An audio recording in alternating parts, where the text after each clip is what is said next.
তো রাত্রেবেলা আজকে ঋষভের কিতা খাওয়া দিলাম, তো তোমরা আজকে দেখাই। মানে ঋষভ খুব বেশি বালা পায় কলা খাইতে, কলা আর দুধ দিয়া।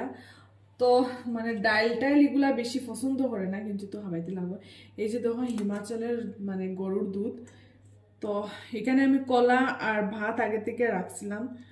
তো আমি এই দুধ দিয়েই ঘি বানাই অ্যাকচুয়ালি।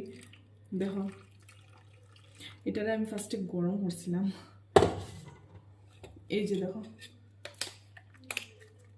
মানে হে খুব বেশি পরিমাণে ভালো পায় আর কি।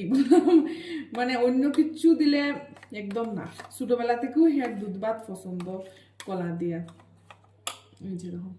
তো তোমরার বাচ্চা কিতা বেশি ভালো পায় জানাইও, আমিও জানতে চাই। মানে বাচ্চারার কথা শুনতে খুব বেশি ভালো লাগে, প্রত্যেক মার এই বাচ্চারার কথা। আগে যখন কেউ কোনো বান্ধবীর লগে বা কেউ লগে আসে না নি, কেউ লগে কথাবার্তা আসে না নি, কিন্তু এখন মানে অন্য কিছু কথা হইতাম, মানে আসে না নি ফ্যামিলি সম্বন্ধে। বাট এখন কিন্তু এরকম কিছু না, এখন খাইলে খালি বাচ্চার সম্বন্ধে, মানে নিজের বাচ্চার সম্বন্ধে কথা বলতে কিন্তু খুব মজা লাগে। মজা মানে মুখে দিয়ে খালি বাচ্চা, সারাদিন তো বাচ্চা নিয়ে থাকি, তো বাচ্চার সম্বন্ধেই সবকিছু। এই যে দেখো মোটামুটি এখন ঠিকঠাক হয়েছে। আর এটার মধ্যে আমি চিনি টিনি কিছু দিই না, এমনি খাইলে। চিনি চিনি তো আমি কোনোদিনও হয় না। এর কলা দুধ আর ভাত,